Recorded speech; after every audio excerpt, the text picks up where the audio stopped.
G'day mate, 40 here. It's 11:25 a.m. Friday morning here in Sydney. I think it's January 20th, and someone in the comments asked me to discuss this right-wing media feud just took an ugly turn. This is Steven Crowder versus Daily Wire. So here's a report from the Daily Beast. So it's moderately amusing. I never paid any attention to Steven Crowder. Never really paid much attention to Ben This right-wing Shapiro media feud just took an ugly either. turn. Uh-oh. By Justin Barragona. An increasingly ugly and personal feud has publicly broken out this week between... So I see this phrasing in the news all the time, that when things get personal, that they're ugly. But what's inherently ugly about personal feuds? They can be incandescent. They can be beautiful. That's just purely, an aesthetic approach. So why does the news keep portraying personal attacks and personal conflicts as ugly? Because it is a step outside the normal process of news reporting, which is what bureaucracies issue. So the fundamental business of news, all right, is to package advertising around the pronouncements and struggles between various bureaucracies. So this particular story is about two bureaucracies. So Steven Crowder has a bureaucracy working for him, and the Daily Wire is another bureaucracy. It's something like about $100 million a year company.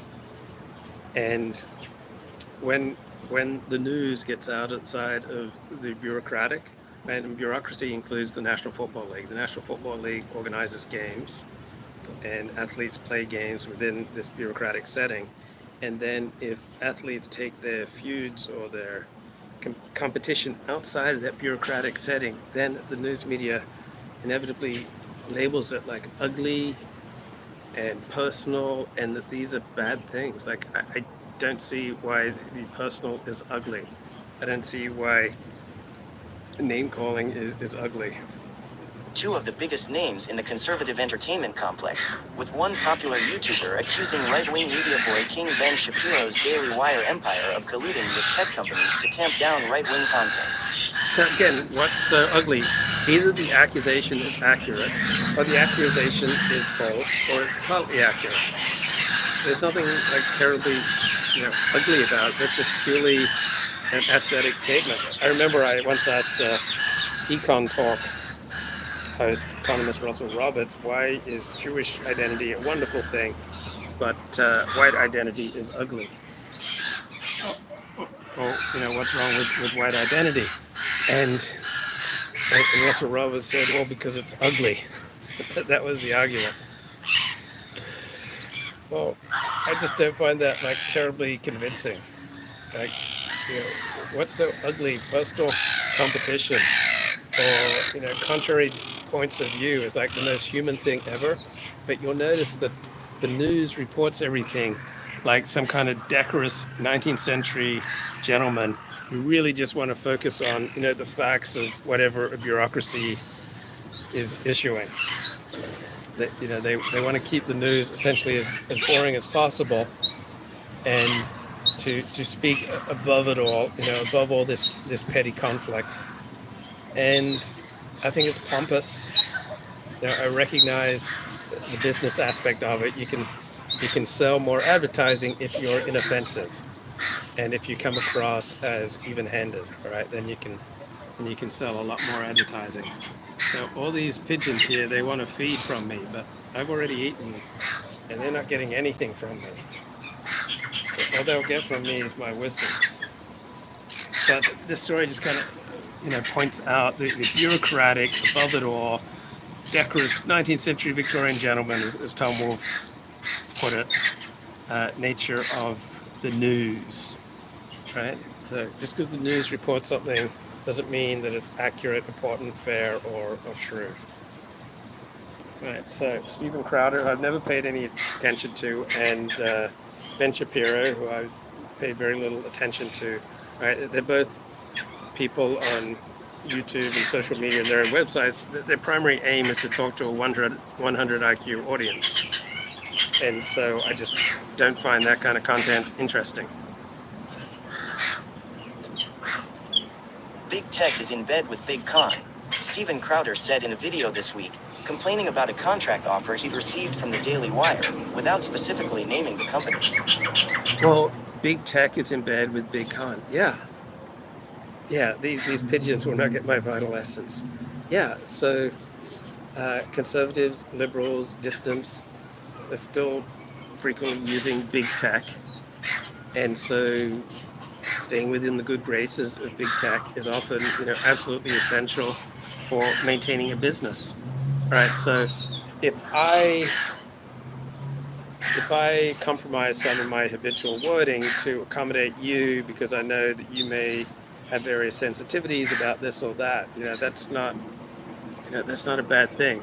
Or if I speak differently inside a synagogue than I do inside a bar, that's not a bad thing. And if I speak differently on YouTube than I speak off of YouTube, right, it's not a bad thing. It's not that I just don't see the accuracy of claiming, oh, no, I'm in bed with YouTube, right? When you want to have sustained interactions with an entity, you normally have to play by their rules. A day after Crowder told his viewers to stop Big Con, the Daily Wire's chief executive Jeremy Boring published an hour-long response video detailing the negotiating offer that the conservative media empire sent to Crowder's agent. Boring, besides confirming the Daily Wire had initially offered Crowder $50 million, claimed the podcaster misconstrued and misrepresented many of the details of the potential contract. He also took issue with Crowder accusing his site of doing the bidding of tech companies. So I suspect Steven Crowder didn't run by this contract by an attorney, and I don't think he ran by an attorney his idea of going to make a video about it. So I would say a $50 million contract offer to Steven Crowder by Ben Shapiro's Daily Wire empire, that would strike me as exceedingly generous.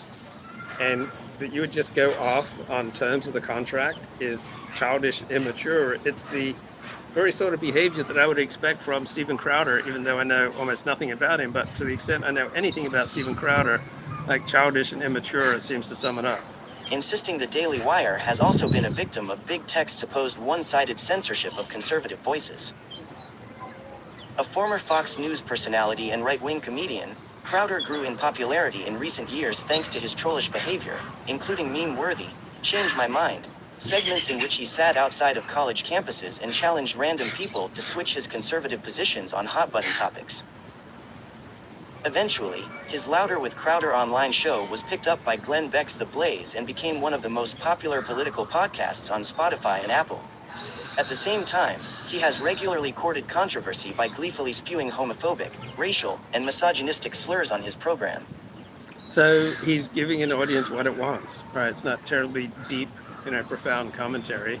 He is speaking to like a 100 IQ, right-wing crowd and entertaining and amusing them, just like Fox News.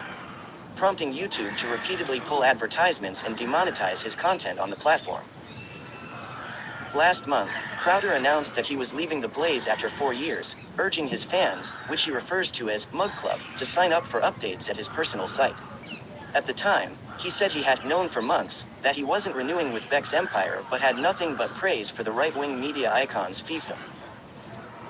While no longer with The Blaze, Crowder's show has continued independently, maintaining nearly 6 million YouTube subscribers and tallying more than 1 million subscriptions on Rumble, a YouTube alternative largely catering to right-wing audiences. Can you believe that many millions of people subscribe to this low IQ content? During his Tuesday broadcast, Crowder revealed that an unnamed conservative media company, which viewers quickly deduced to be the Daily Wire, sent him a contract offer. Without mentioning the monetary terms.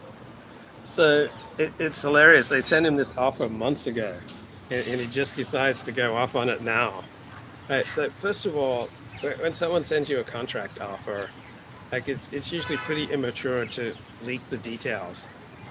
It's really stupid not to go over it all with an attorney, right? And then once you make public this kind of usually private information, other parties are going to be highly reluctant to make any deals with you in the future. 40 sounding a little envious.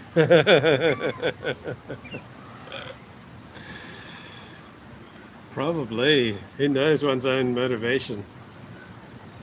We are a mystery even to ourselves. But it's just like such a immature move on the part of Steven Crowder. It's like exactly the type of behavior that you would expect from him.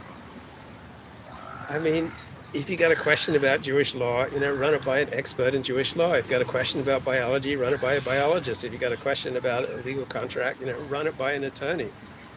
If you got a question about some medical test result, run it by a qualified doctor. Right? To just like go public months after receiving this contract, trying to use. Right, what he's appealing to is this like really popular narrative on the right about how the institutional right has sold out the real right and gotten into bed with the Democrats or with this institution or that institution. It's like such a cheap appeal to these primitive right-wing sentiments. Crowder groused that the contract included penalties if his show was demonetized, suspended, or removed from any major hosting and video sites. Okay, so just because you recognize economic reality and submit an initial contract calling for a reduction in payouts if the YouTube channel is demonetized or blocked or banned, I mean, seems perfectly reasonable. Again, this is just the first round of negotiation. Like, you go ballistic and leak this. If any of the major platforms, e.g. YouTube, Facebook, Apple Podcasts, Spotify, issues a content strike, other than a company-wide content strike, such that Crowder content cannot be monetized on such platform, and the company is not able... So it's really interesting. Hundreds of people on the distant right talk about they can't understand YouTube's terms of service. And then the most perceptive of them, I think Richard Spencer said only one person can understand YouTube's terms of service, and that's Jean-Francois Garapi. And Garapi did a show successfully for years, abiding by YouTube's terms of service. So people are lazy, right? They don't want to conform their natural impulses. They don't want to understand terms of service. People naturally in almost all relationships just want to think about what's in it for them, and they don't spend very much time thinking about the other party. But if you stop thinking about your employer's best interest, you'll soon be out of a job. You start thinking about what your wife wants, I think you'll soon be out of a wife. If you stop taking your friends or your religious community or your stamp club into consideration, right, you'll soon lose those connections. But it requires going against the grain. Able to resolve the issue within 90 days, then the fee will be reduced by 25% from that point forward. Read one portion of the contract that Crowder shared with his audience. Now, I thought this was a mistake because, these people maybe didn't know who I am, that we've been demonetized for 3 years, he grumbled. No, it's made very clear to me in no uncertain terms. This is what's sent out to everybody. Crowder then added, think about this for a second. Those in charge, the big conservative, the big con, and it really is the biggest con going right now. They're making it known in their contracts that they will enforce the guidelines of big tech and punish conservatives on their behalf, while raising alarm over another condition that would penalize him $100,000. Yeah, I think this just raises the wider issue that to be effective in the world, you frequently have to constrain and compromise on your own inclinations. Right? You can't speak to your mother the same way you speak to your lover. Right? You can't speak to your boss the same way that you speak to your mates. You can't speak to a client the way you can speak to a stranger on the beach. You can't speak to Americans the same way that you speak to Australians. So to be effective in life, we have to constantly be modulating ourselves depending on the company that we're in. Now that's the courtier approach to morality, taking all different possible audiences into account, kind of as opposed to the Lord of the Manor traditional morality where you just say what you think, let the heavens fall. For every contracted episode he doesn't produce, Crowder further blasted the Daily Wire for turning their back on their fellow conservative media brethren and So a few weeks ago on Twitter, like Steven Crowder was blasting some contract that he'd received by some Jewish named individual. And so apparently he was talking about Jerome Boring, the CEO of Daily Wire, who is ironically Christian, right? So the guy is blasting this contract, devious contract that he says he received from someone with a Jewish sounding name. And it turned out that the contract, was from a very non-Jewish Christian. So Gentile, he felt like he was being Gentiled down. And joining forces with big tech. We here at Mug Club, we thought that we were all in this together, that we were fighting the media entertainment industrial complex, he fumed. We thought that we were all genuinely taking it to big tech. But too many of those in charge of the... So probably what makes Crowder compelling is, he's off the cuff and spontaneous. And so, those very qualities of spontaneity, they're great in a comic and they're great in a YouTube commentator. I've looked up tips for live streamers, and one of the most common tips is you say virtually everything that comes into your brain. That's how you're able to maintain a flow, pitter patter, a live stream, just spontaneously talk about everything that's coming into your brain. And that's much more likely to make for success in those spheres of life, but they don't make for success, when it comes to negotiating contracts, right? That's one place where you shouldn't just handle things spontaneously and off the cuff. The big conservative platforms are verifiably in bed with them. Big tech is in bed with big con. The people I thought were fighting for you, a lot of it has been a big con. Oh yeah, you see in the distant right, they're absolutely sure that like Elon Musk and Jeff Bezos and all these other successful Gentile billionaires are really secretly Jews. In his response video posted on Wednesday evening, Boring said he wanted to be transparent with the Daily Wire audience by confirming that Crowder was indeed talking about their contract offer. Methodically detailing the entire contract line by line, Boring rejected the notion that the media company would seek to punish Crowder if... So that is the way to respond to an attack, right? If an attack needs a response, then be exhaustive. Like go through something line by line. If a platform demonetized his channel or advertisers fled the show. At the same time, though, he noted that the language of the contract was standard in order to protect the Daily Wire from shouldering the entire burden of any decreases in ad revenue, especially since the Daily Wire would provide advertisers and sponsors for the program, as Boring pointed out. Steven's philosophy appears to be, I deserve to be paid millions and millions and millions of dollars whether my show drives the revenue or not. That's not a business relationship, Boring said in his video. He's looking for a benefactor. As for Crowder's complaints about being dinged $100,000... So, yeah, it's a discipline, it's a challenge trying to make it as a news and opinion entity, whether you're a one-man shop or a group, all right? It makes it a lot easier to make money.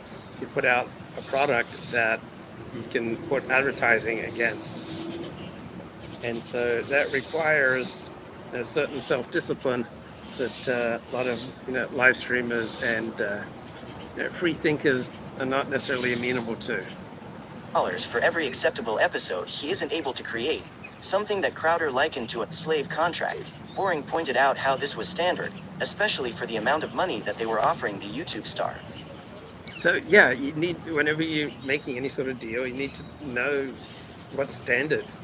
If you're walking into a job, you're taking on responsibility. What is the latest Jordan Peterson drama? So, I'm not a close follower of Jordan Peterson, but he does not seem to be on a good wicket. Does not seem to be on a good track the last few years.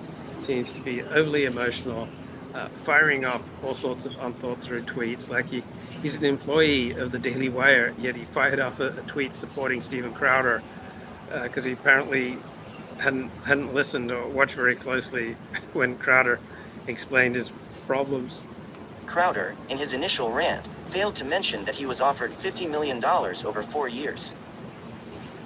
Furthermore, Boring noted that Crowder would only be contracted to provide 192 episodes a year. So there's a great rule for life, and that is to speak and behave as though everyone knows everything. I don't fully live up to that rule. I don't fully live up to any of the rules and philosophies and principles and rituals that I propound or share. But it's a really good rule. So if you're going to make a video blasting some contract offer, you should do it with the understanding that everyone knows everything. And so you don't try to hide that this contract offer, that this is going to come out. You shouldn't try to hide that this contract offer was for $50 million.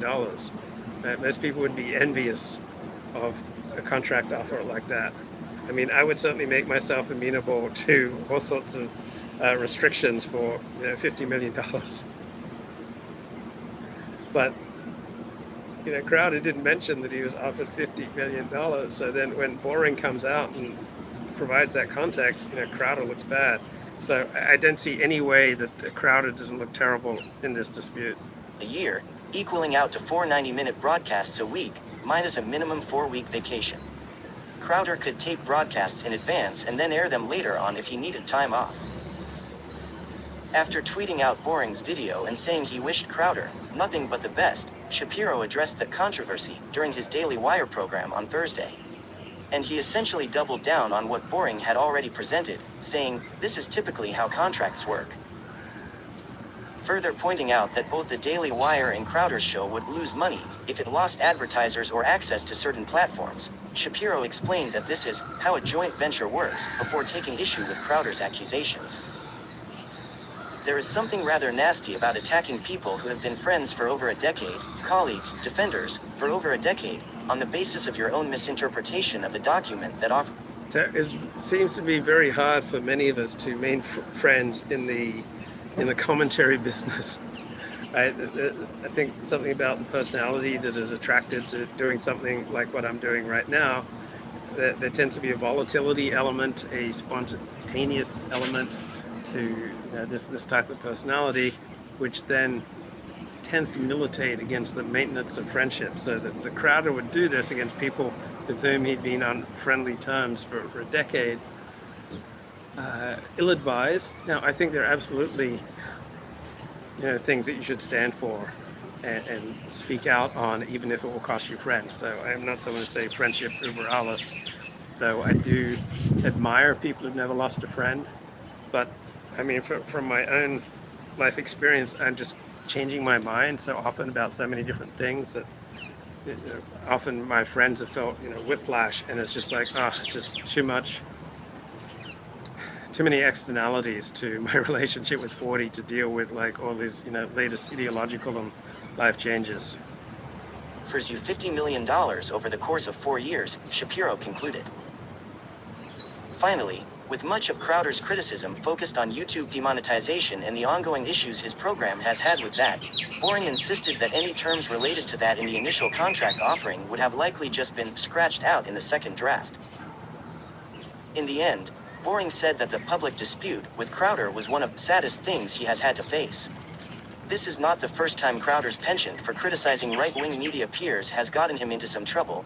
In 2013, he was not renewed by Fox News after publicly ridiculing star host Sean Hannity. Meanwhile, one of the Daily Wire's biggest stars briefly, and likely inadvertently, ended up siding with Crowder amid the increasingly heated feud. Clinical psychologist and far-right provocateur Jordan Peterson, who recently became a Daily Wire podcaster, tweeted out Crowder's video while telling his followers that it was on the hypocrisy of the conservative, legacy media. The tweet was soon taken down. So I really try to stay out of feuds because you don't think clearly when you get into a feud. I also try to stay out of fights because you never know how much they're going to escalate. College of Psychologists versus Jordan Peterson.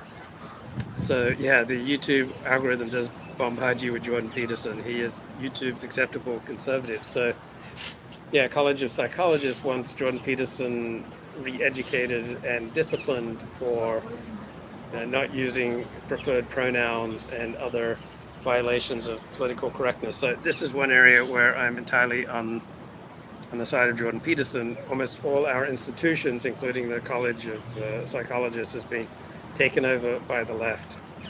So yeah, right there, I stand with Jordan. Right, interesting Substack here. Steve Saylor was talking about it, why the media is honest and good.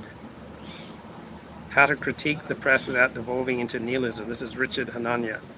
And he begins with, I tend to get annoyed by those around me. So yeah, he doesn't seem to be really high in the trait of agreeableness. Most of my adult life I spent in academic institutions. I think he has a couple of PhDs. And this has created in him a revulsion toward the woke. Okay, but anywhere that, yeah, Stephen Crowder's pretty dorky, pandering and middling even by cringe-con conservatives. Yeah, I just never engaged in his content. So now Richard Anania spent a lot of time, most of his adult life, in universities. He finds he doesn't like universities and university people. Now, over the past 2 years, he spent more and more times with conservatives, and now he finds he really doesn't like conservatives.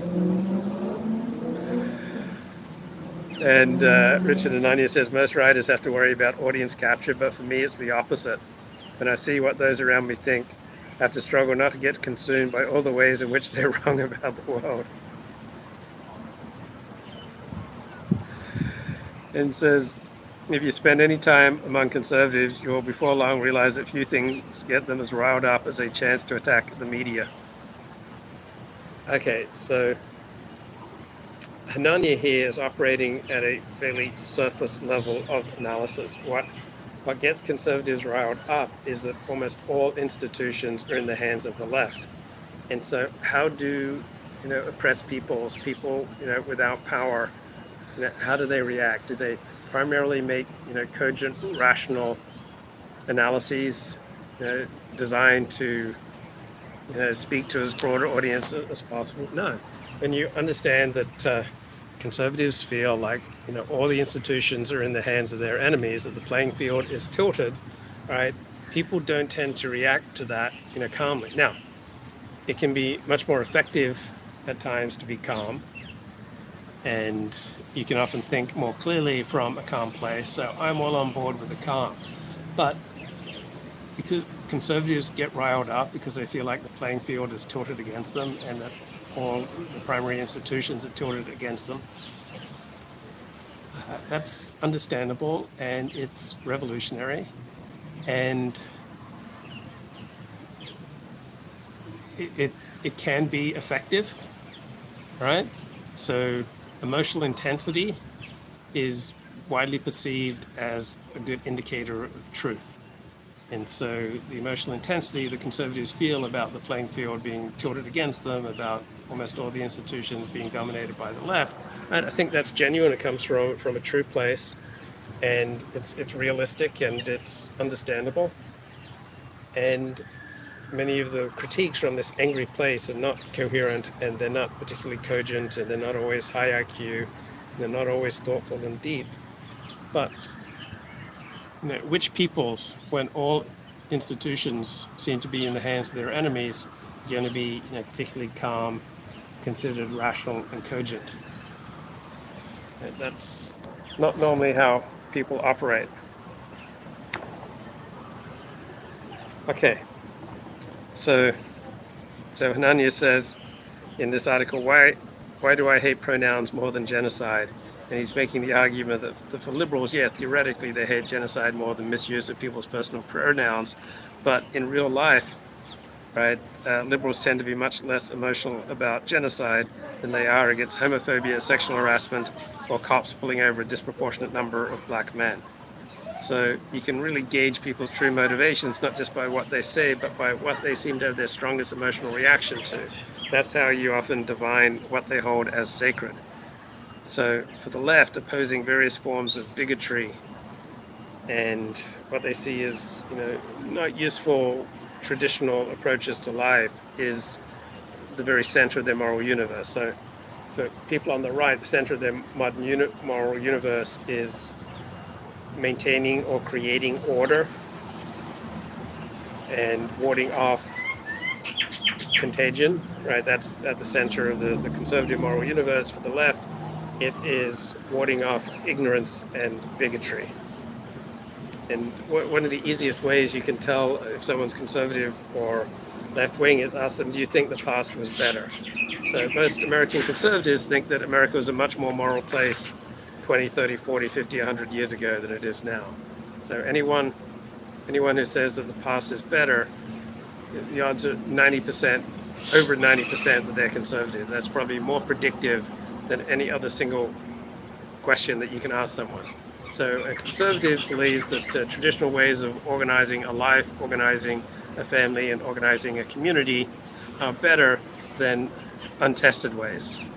Now, what is the equivalent of liberals' hatred of bigotry? So Richard Ananya says, for conservatives is clearly hatred of the left. And I think he's just operating at a surface level. It is hatred of the fact of life that the left controls almost all institutions and dominates the means of cultural production. So Hanania goes into how much conservatives hate the news media and how they exaggerate the news media's flaws. And then he argues that everyone on the right is wrong about this. The media is actually good and honest. We should be glad it exists. And the media really tells explicit lies.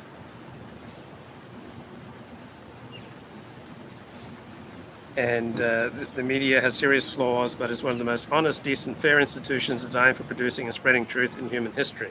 So I wouldn't go as far as Hanania. I think it's just important to understand institutions and individuals in terms of their genre. So the genre of the news media is telling you what bureaucracies have decided. Right? That's the genre of news. It is telling you what institutions have assembled, provided, dictated. Right? And institutions are primarily in the hands of the left. So right now, what these bureaucracies, which are primarily in the hands of the left, what they come out with, all right, is going to be from a left-wing perspective on life. So if you understand the genre that the news media is operating in, then you don't have to be as upset and angry, right? So the legal profession is dominated by the left. The medical profession is increasingly dominated by the left. 40 years ago, the medical profession was dominated by the right in its opposition to socialized medicine. But now the legal profession is dominated by the left. I would assume dentists and accountants are also dominated by the left. Universities are dominated by the left. The NGOs are dominated by the left. And so government bureaucracies and leading civil servants are primarily of the left. And so whatever these institutions and individuals release to the news, all right, that's going to be dominantly from the left because of the left has captured these institutions. And so when you understand that's the genre that the news media is operating in, just like Steven Crowder's genre is 100 IQ comedy for conservatives. And so you shouldn't expect anything else. Yeah, unions are dominated by the left. Much of the military is dominated by the left. Significant parts of law enforcement is dominated by the left. So when these left-wing dominated institutions make the pronouncements that then compose your evening news bulletin or your morning newspaper, it's not surprising that they come to these things with a left-wing view of the world. That's simply the genre that they're working in. It's a business model that you... Whoa, look at that! Look at that! That pigeon is grabbing the neck of that other pigeon. Whoa, we got pigeon on pigeon violence here. That was savage. Why do pigeons have to be so ugly? Oh wow, there's that one pigeon, he's only got 1 foot. Does he only have 1 foot? I mean, he's probably being discriminated against by all these 2 feet pigeons. Man, did you see that, the viciousness of that attack? Why does it have to get so ugly and personal? Right? And also what tends to lead the news is conflict, because conflict attracts eyeballs. If it bleeds, it leads. So most of the pigeons have 2 feet, but I see at least one there with just 1 foot. right would still be asleep if it weren't for name calling and demonizing of whites and conservatives always calling us Nazis. Yeah, so there's certainly a considerable element of the right that simply wants to do their jobs, spend time with family, participate in their community and in their organized religion. But all they want to do is cling to their guns and religion. But the ever-increasing inroads of the left, ever wanting to educate, right? So the left-wing, center of the left-wing moral universe is to fight against bigotry and ignorance. And so this continual crusade to educate people, right, it gets on the nerves of people on the right. Wow, I'm sorry that you had to be witness to that ugly seagull on seagull violence, man. Just very uncalled for. Why can't we just all get along here? It's almost like nature is red in tooth and claw. Now we've got another species coming along. So another thing I'm noticing is you don't find multiple versions of the same subspecies, living happily together. In the world of nature, one subspecies tends to dominate a particular geographic region, wipes out the other subspecies. Well, they're all in the same gang, but I'm just witnessing the violence inherent in the system. So that big bird over there, Australians don't really like that bird. I've forgotten the name of it, the one with the big long beak. But it's like a super predator. It's like really good at picking food out of trash. It like dominates parks. It's all over Sydney.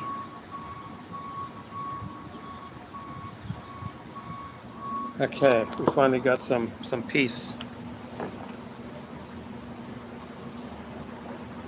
All right, so Hanania says if you judge the mainstream media by historical standards, then the institutions of American journalism come out looking extremely well. Well, yeah, American journalists tend to be more accurate and more ethical than European journalists who are more partisan. The major exception is when it comes to the holy trinity of liberalism, topics having to do with race and sex, right? Race, gender, race, sex, class, right? That used to be the holy trinity of the left. Now it's race, gender, sexual orientation. So it's not so much that the press is blinded by ideology. The facts they give you on these sensitive topics are usually correct. It's usually interpretation of these facts is wrong. So yeah, you normally get a left-wing narrative when you tune into the mainstream media. But usually the facts are accurate. Now, those who criticize Western civilization or capitalism tend to be very good at finding flaws, but bad at keeping those flaws in perspective, right? And that's also true with right-wing criticisms of news media. Like compared to which country has better, more accurate, more fair news media. So people who complain about the media tend to implicitly judge it by the standard of perfection. So they either offer no alternative or argue that people should instead listen to sources that are even worse. So it's easy to list news media mistakes such as Iraq contains weapons of mass destruction, Russiagate, narratives concerning police shootings of young black men, Black Lives Matter, right? But there are all sorts of institutions that are getting things right. So remember, a year ago at this time, the news media was telling us that Russia was about to invade Ukraine. They were right about that. A lot of times that the mainstream media has been right and the distance has been wrong. So yeah, a lot of the news media's coverage of coronavirus has been bad, but compared to what? Like is, Alex Berenson, who Richard Anania states, believes literally every random person in the world who drops dead is evidence that vaccines are dangerous. Now there are things where Berenson's been right and where the media's been wrong. But if you're going to look at the overall record, there's no comparison. Any reporting, emotionally manipulation or group identifying labeling is not good, says De Freak. So the right-wing press is more biased, less honest, less competent than those they wish to replace. I wish that wasn't true, but that is accurate. Because smart people, even smart conservatives, take reporting in the New York Times more seriously what is said in right-wing news sites. So most right-wing news sites are already preaching to the converted. So they don't work as hard to provide a case that people who don't share their ideology would be able to take in. So yeah, you can list off all the lies in the New York Times, everything they get wrong, but you could also do the same for Rush Limbaugh or Mark Levin or the Breitbart website. And so if you take this posture towards the mainstream media that they're terrible, they should be ignored, well, what do you replace it with? It's like someone who spends a lot of time complaining about capitalism, but then what's the alternative, chaos or socialism? And Hanania says 80% of news reporting is done by liberal writers and liberal institutions. Hanania says my readership is overwhelmingly right-wing, just like my viewership is overwhelmingly right-wing, but most news sources that I check, most of my news reading is done on left-wing websites, and so too with Hanania. And he says, I link to so many left-wing news sites because there's not that much great reporting being done by conservatives. No matter how conservative you are, if you want to know what's going on in the world, right, you really have to seek out liberal reporters and liberal institutions. So your choices are either rely on leftists to be informed or to live in ignorance. Okay, that is overstating the case. Right? The news media is telling you what bureaucracies decide and report. Carl Rittenhouse case was a good example. Somehow they equated him with racist Nazi right-wing political group who's 17 years old. No one knows politics at that age. So you'll frequently get more profound understanding of the world from your uncle, or from a store owner, from a stranger in the park than you will from the evening news. So it's not like if you avoid consuming the news, you're going to be ignorant about the world. Right? You could instead join a volunteer organization, you could join a church or a synagogue, you could read books, right? There are a lot of ways about becoming more informed in the world. So I don't view abstaining from consumption of news as choosing to remain ignorant of the world. I don't think that is fair. I don't think that is accurate. That's where I disagree with Richard Hanania. Okay, here is Misha Saul, Sydney podcaster, talking with Razib Khan about genetics and the history of the Jews. And this conversation took place November 21. During much of their history, before they were totally marginalized in some areas, is that they were well integrated into the broader culture. They contributed to it. They took from it. They didn't live simply as like a people. You could commiserate with Steve Saylor about being subjected to the COVID and vaccine truthers and the anti-vaccine types. Yeah, I think that is a low IQ response by people on the right. I understand the instinctive revulsion against getting vaccinated, but it is a low IQ response when overwhelmingly the evidence is that it's far more dangerous to be unvaccinated than to be vaccinated with regard to COVID and many other things. Talking about vaccines approved for use in the United States. Part from the nations, and so that's a notable thing. Now, you could take this too far, and so this is what you wanted me to address. So I did mention several Jewish communities, particularly the Jews of Kaifeng, are a well-known Jewish community. They were first rediscovered by Matteo Ricci, Roman Catholic missionary, in the 1600s, and when he first encounters them, he knows that they are physically distinct from the Han Chinese, but their level of learning is quite low enough that the leader of the community, their de facto rabbi, actually offered Ricci the position of rabbi if he, would give up pork and, accept their religion. And Ricci was obviously said no, but he looked at their scriptures. And he's like, okay, this is obviously the Tanakh. You have the Hebrew Bible. This is what you have. You are Jews, because in China at the time, it wasn't quite clear. The Chinese weren't clear if these were Muslims or a particular sect of Muslims, because they didn't eat pork.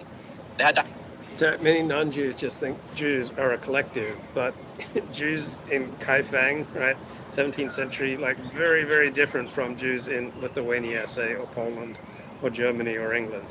Dietary restrictions. They wore caps. They worship one God. Seems like it all looks the same from a Chinese perspective. All these dudes are Abrahamic religions. What's the difference? Yeah, that's exactly what's the difference. Right. So as a convert to Judaism, I see all these infinite variety of Jews and how different they are.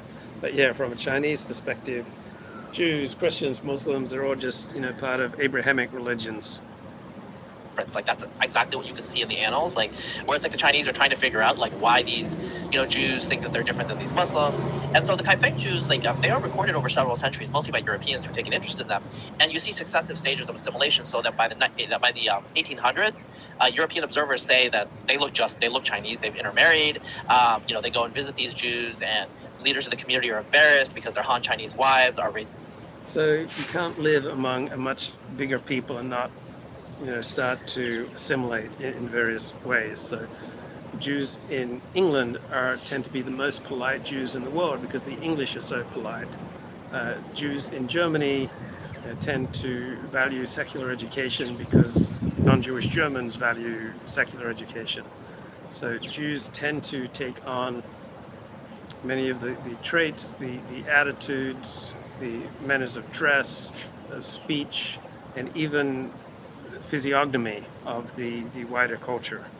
Pigs on their property, and they know that the Europeans will kind of be like, what kind of Jew are you? They probably didn't normally care, but they probably were just like a little embarrassed because they knew technically they shouldn't probably be having pigs raised for food on their property.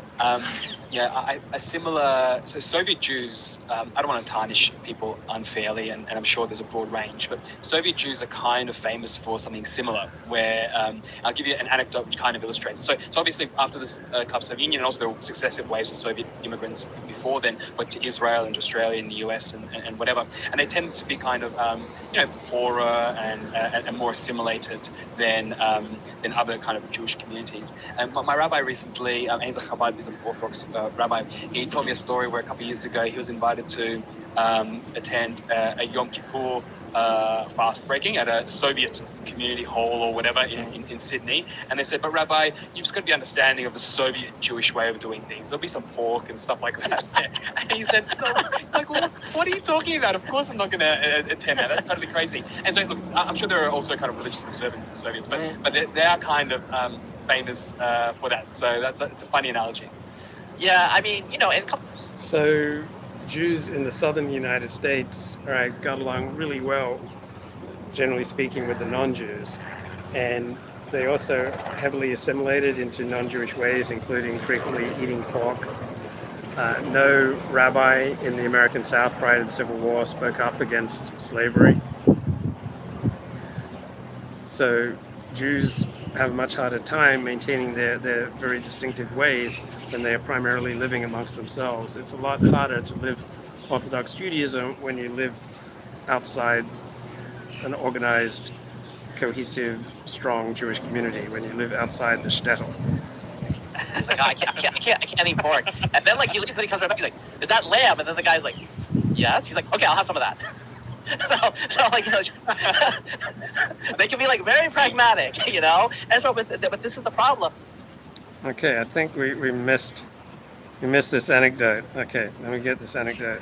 Cultural assimilation is, so I'll give you a non-Jewish example. So like there's a famous like story of like how assimilated are Chinese Muslims, and so there's a story of like a Chinese Muslim guy, and he sees like roadside barbecue, he's hungry, and he's like, is that lamb? And the Chinese guy, the guy's like, no, it's pork. And he's like, oh.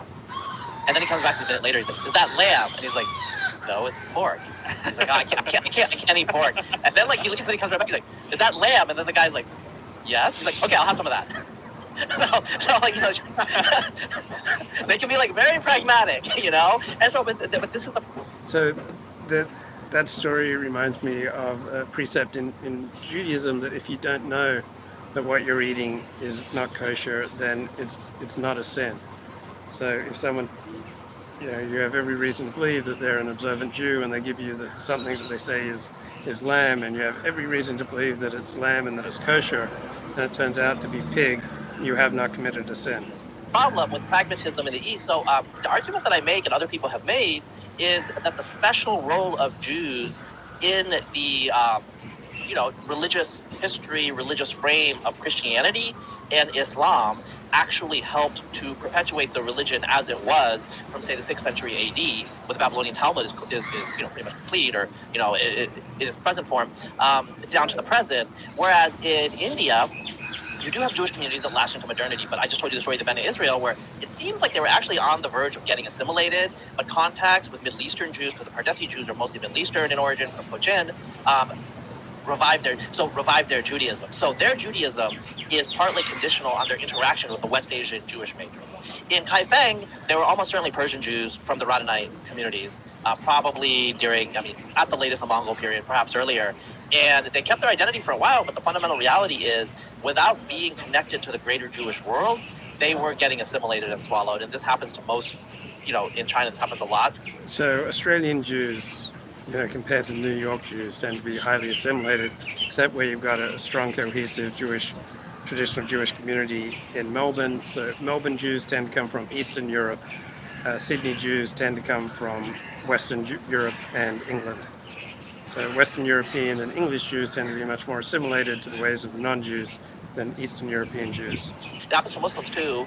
This is underreported, but there's obviously a lot of Muslims who, of West Asian heritage, who got assimilated to Northern Chinese Han culture. A lot of them still remain, but these are the ones that remain. And so I think in Christianity, it's actually quite explicit, where some of the church fathers, like St. Augustine, said, okay, so the pagans, they are in error. We need to convert them forcibly, so they won't go to hell. But the Jews, they have the covenant with God. And it's up to God during the resurrection, when Jesus comes back, to actually convert them. It's not our job. We let the Jews do whatever they want to. If they want to come to Christ by their own will, that's good, but we're not going to force them. And so this was kind of like the understanding of the Christian church, even though this was violated. Yeah, this was the dominant approach of the Christian church to the Jews for about 1600 years after Augustine, with occasional violent exceptions. Quite often, in particular by secular rulers, Ferdinand and Isabella, they let the Jews go. So by the letter of the law, maybe, the ones who wanted to go, they let go without anything except clothes on their back. But whatever, technically, they didn't force them, And so that's the rule in Christianity. In Islam, you famously have the dhimmi system, where religious minorities or subordinate groups are allowed to practice their religion as long as they pay the tax. So I think these systems in the West, in the Middle East, and this is true for you and me. Like, if we know our level, like in an interaction or in a community, all right, then we're not going to upset people. And if we don't know our level, I remember this attractive woman who converted to Judaism, and she complained Jewish men don't know their level. Jews tend to have a lot of self-confidence. Jews tend to have fairly high self-esteem. Many of them raised with the idea that by their mothers that they can achieve great things, and so they often try for women who are not on their level. Europe allowed for the maintenance and persistence of Jewish communities. And some of these Jewish communities in the Middle East, they've been there since almost the beginning. Like the Iraqi Jews, the Syrian Jews before the arrival of the Sephardim, they've just been there forever, just like some of these communities like Assyrian Christians, Armenians. There's just like a whole setup for these like ethnic minorities, ethnic groups, ethno-religious, cultural groups continuing forever in Western Eurasia. With Jews in Eastern Eurasia, it's a little different. The Chinese tend to be absorbative. In India, they don't necessarily absorb, but they integrate you as a caste. And what tends to happen is... So this is Razib Khan, the genetics blogger. I like that, how he describes the Chinese tend to absorb you, and the Indians absorb you, but as a separate caste. Communities, religious groups that are very different, over time become more and more like Hindus. And so like with Christians and with Jews and Parsis, their connection to West Asia kept them from becoming totally like Hindus. But if you get into the anthropology and the ethnography, it's quite clear that Indian cultural norms creep in and start replacing whatever is distinct about the other groups. Which makes sense. So I suppose that... So how do you survive as a tiny minority people, all right, for thousands of years? Like, I don't think any group has survived as a tiny minority living in a diaspora for 2,500 years like the Jews have. And the way that you do it is by continually reminding yourself of the differences between the Jewish ways of doing things and the non-Jewish ways, and saying essentially that the Jewish ways are superior. And that's the only way to maintain strong in-group identity, is if you're continually reminding each other, look, this is the out-group way of doing things, we have the in-group way of doing things, or seeing things, or describing things, and our in-group way is better. So any in-group that's going to survive has to be continually making these generally negative comparisons between how the in-group does things as opposed to how the algorithm does that. There's a very broad spectrum of stories around the world, ranging from high levels of distinctiveness through to general assimilation, and kind of in between we've got a few on the verge that, like you mentioned B'nai Israel, and maybe Ethiopian Jews are another example of that, like that kind of then find their way back. I thought you said you did a really nice point in one of your pieces around, maybe the Ashkenazim and the Sephardim were in this kind of liminal space of kind of persecution, where they were persecuted just the right amount to kind of maintain and thrive under distinctiveness rather than just being assimilated back in China when no one really cared. Yeah. So the pigeons are getting a good feed next door without any respect for my podcast, man. Yeah, well, I mean, so one of the issues is why would you not leave Judaism if you're in the Islamic or the Christian world? Well, one reason you wouldn't leave Judaism is you leave Judaism, and unless you have a soft, so people don't just join or leave a religion primarily for ideological reasons. So in my experience, my movement was primarily ideological. I became convinced that Judaism was, in the final analysis, the author of Judaism was God. Right? I believe that one true God, the creator of heaven and earth, had a special connection with the Jewish people, that he gave them the Torah, and I wanted to be a part of this divine thing. Sorry, yeah, the birds are way too loud, man. I'm trying to produce this high quality show. So I didn't convert to Judaism for to get married for pragmatic social reasons. It was overwhelmingly an ideological move, but most people are going to move in and out of religion, or they're going to dial their religion up in intensity or dial it down in intensity in their life, for pragmatic reasons. So just like you don't need to always cut people off in your life, you can just dial people up or down in your life, and you can do the same with your religious commitment. So if your religion's not working for you, you can pragmatically decrease the number of times that you engage with it. You can decrease the intensity with which you engage. You can decrease the proximity, so you may just take it in over the internet instead of in person. And you can decrease the length of time. So instead of going to synagogue for 3 hours on Saturday morning, you might just go for an hour. And so to people, right, you can dial people up or down in your life, depending on whether or not they're good for you, by changing the frequency, the intensity, the duration, and the proximity of your interactions with them. But for most people, these are going to be primarily pragmatic considerations. Or high-profile Jewish conference, all of those, right? But you're going to lose your old community. And is the new community going to totally accept you? So usually when someone changes a religion, and including me, they have a whole lot of neuroticism going on in their life. Neuroticism means that you like feeling negative feelings really intensely. So usually if someone converts to a new religion, it's because they were ill at ease with themselves, with their original religion, original community, and original family, and they think that if they just join a new religion, new community, that they can just, life will get a lot easier. That, their problems were just due to their family, their initial community, their religion. If they can just change things, everything will go better. Conversion for ulterior motives such as marriage is halakhically invalid, and yet there are many different perspectives on this. That's not just the one perspective. So if you check responsive literature, all right, very Orthodox rabbis are conducting conversions which are primarily for the case of marriage all the time. So Judaism is a very complicated thing. But I grew up feeling ill at ease with myself, sometimes ill at ease with my parents, with my community, with my religion. And I had all sorts of illusions that, if I just joined this new religion, the one true religion, that then I'd finally feel at ease because I would be connecting myself with the master of the universe.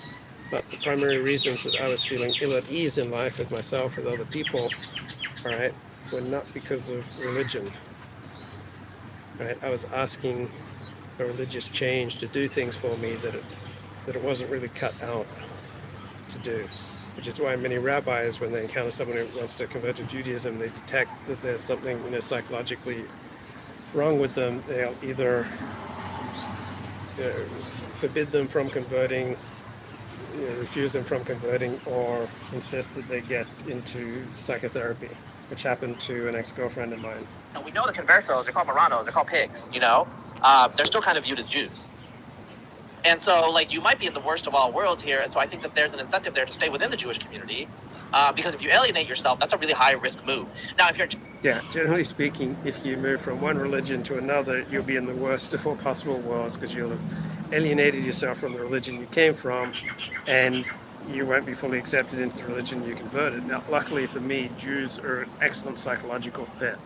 Like, I like the intense, heart on the sleeve, competitive nature of Jewish life. Back on it, there's a whole world out there that doesn't care what your past was. And so, was there a separate Chinese ancient Jewish community in Shanghai? I know there's a modern one with the Sassoons and the like that kind of migrated there, but do you know much about that history? So I wasn't in Shanghai, so there. So David Sassoon and the Sassoons were the world's biggest drug dealers in the 19th century. They dominated opium trafficking. They had an exclusive deal with the East India Company to sell opium in China and Japan and all throughout Asia. And then David Sassoon, I believe he had about 7 sons, and he sent them to various parts of his empire. And then much of his family ended up moving to England. And in England in the late 19th century, it was considered far more disreputable to make your money from the stock market than to make your money from opium. So I have a Chinese ancestor who was a merchant in Rockhampton, and one of the products that he dealt in was opium. So in the 19th century, opium was considered acceptable. Muslims, Jews, and Christians, I think, in Guangdong, in what is today Canton, in Guangzhou. And this community... Anyway, there's a great new book out on the Sassoons from an academic perspective. It's the first academic comprehensive survey of the Sassoon family. It's excellent. These communities were exterminated in the 9th century AD during like a civil war in China. The port of Guangzhou was known to have a lot of West Asians of various religions, Manichaeans as well, all sorts of religions, a lot of Muslims, Christians, Nestorian Christians often, and Jews. And so, there have been it's quite clear to me just from telltale genetic evidence that there's probably been Jews in a lot of different places that got absorbed. So, for example, I bring up in my piece, the Lemba of Zimbabwe are a subgroup of the Shona who seem to have some Jewish practices, especially their priestly class. They're shamanic. They're converting to Christianity mostly now, but they're originally shamanic. They become pagan, or were pagan always, so they're not, But their white chromosome in their priestly class. So there are historians who claim there are as many as 10 million Jews 2,000 years ago at the time of Jesus. Now, there's evidence that number is highly dubious, but if that 10 million had reproduced at a normal rate, then virtually everyone in the world today would be Jewish. So how do you go from 10 million 2,000 years ago to 14 million today? A lot of persecution.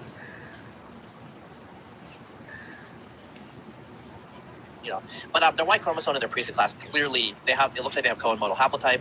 Now, co-modal haplotype is found outside of Jews, okay, in the Middle East. Now, is that because they're former Jews, or is that because Jews come out of just the broader Middle East? We don't know for sure. So we know that the Lemba of Zimbabwe have some practices that seem Abrahamic, that seem almost Jewish. And we know that the priestly class, the males, seem to have white chromosomes that are from the Middle East. So are these a lost Jewish tribe, a group of Jewish merchants, somehow were on the coast of Mozambique and they made their way inland? That sounds crazy, but I think we know enough about genetics now that that's not totally crazy. I think it's possible. It's probably still more likely that they were Yemeni or they were Muslim or something. The only reason that I think maybe they weren't is, well, if they were Muslim, why didn't they just stay Muslim? Because the Muslims had a huge Indian Ocean network.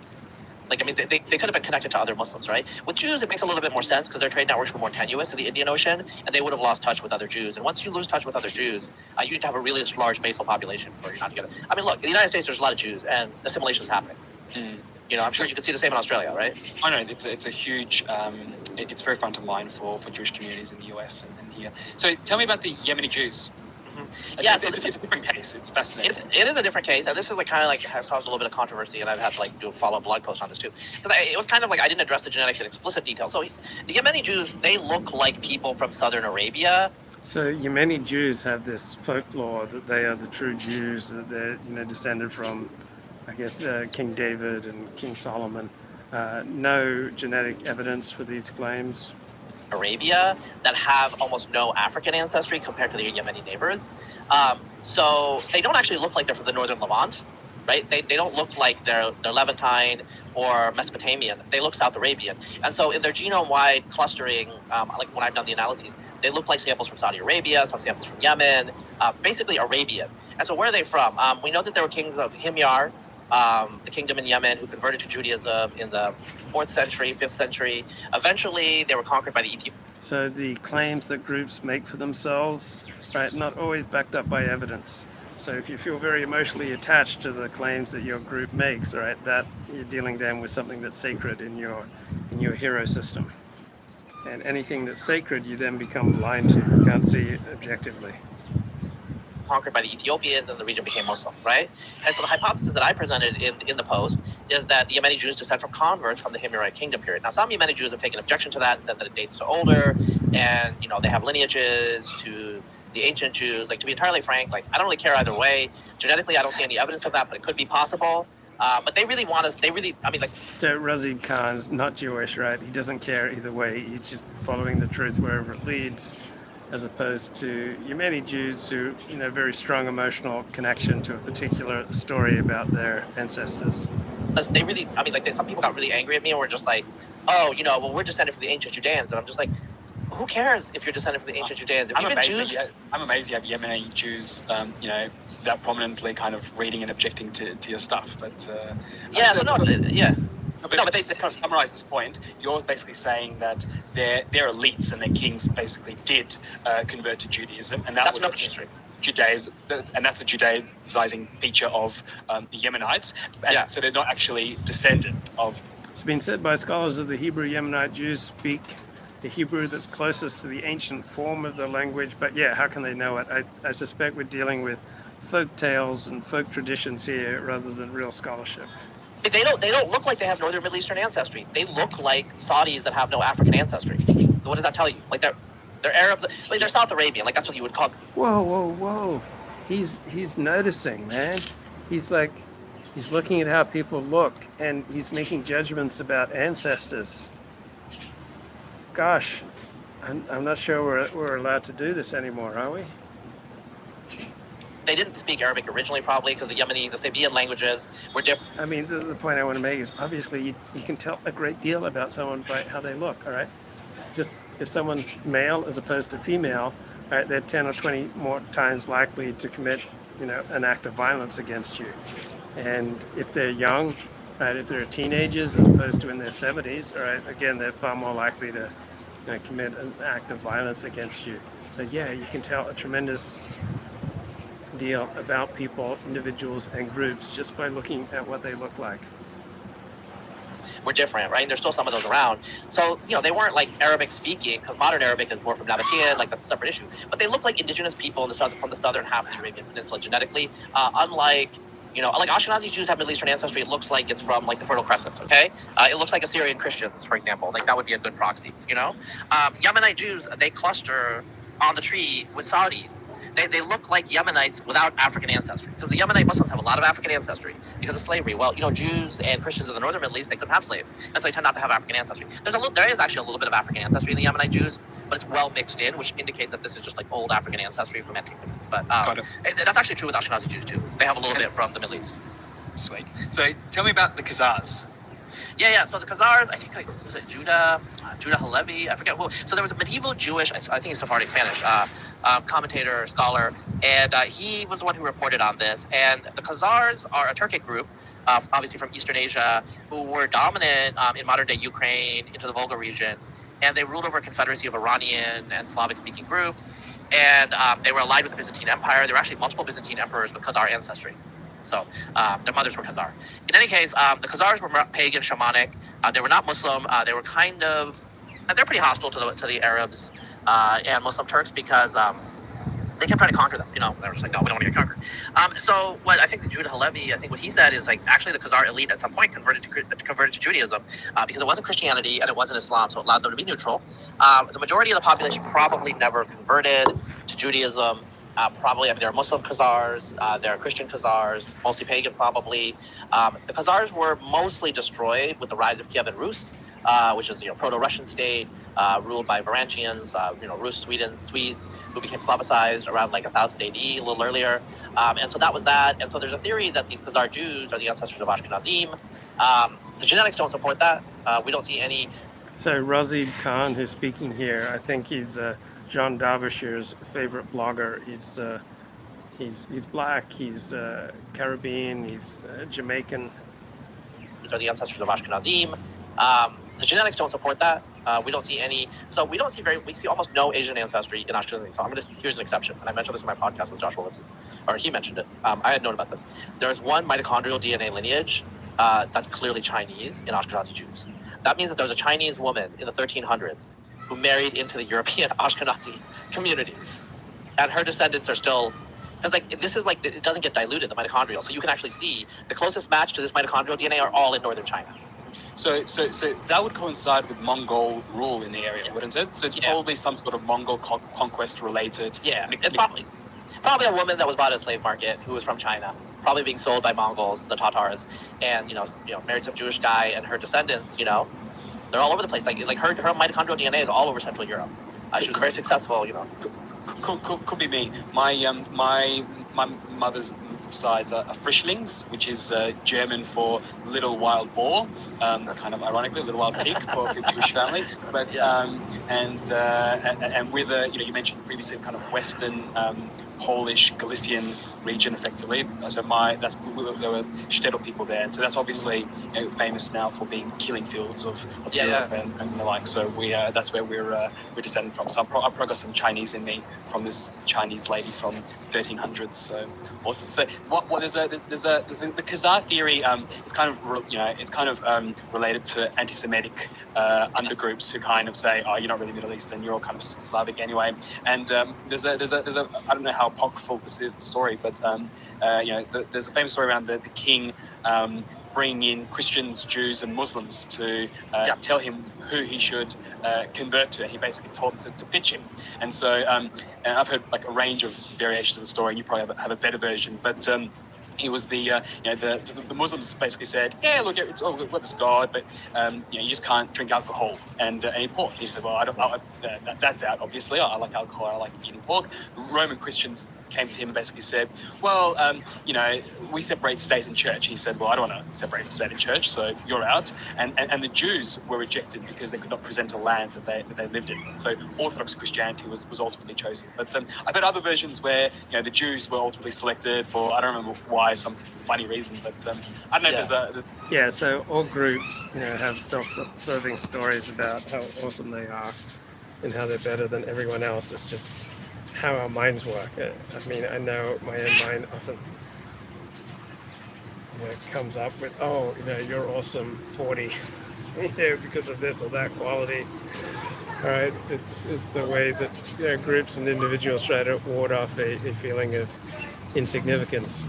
But if you want to study history as scholarship, then you can't study things that you've got a strong emotional attachment to, or you're just going to be blind. But stories are a good way to objectively understand how people sees themselves. Yeah, I mean, it's like a topos, right? It's a common, like, explanatory, I think, mythic origin for a lot of these things, where it's like, okay, like you make a pitch. It's like a